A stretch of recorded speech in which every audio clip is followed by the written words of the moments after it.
ಕನಸಲಿ ತುಂಬ ಕೆಟ್ಟಿರುವೆನು ನಿನ್ನನ್ನು ಕೇಳದೆ, ರೆಕ್ಕೆಯ ನೀನೆ ಕಟ್ಟಿರಲು ಈ ಹೃದಯವು ಹಾರಿದೆ.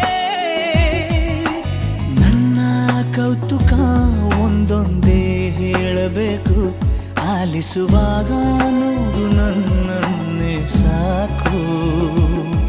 ಸಹವಾಸ ದೋಷದಿಂದ ಸರಿ ಹೋಗಬಹುದೇ ನಾನು, ನನಗಾಗಿಯೇ ಕಾದಿಟ್ಟುಕೋ ಹಠವೊಂದನು.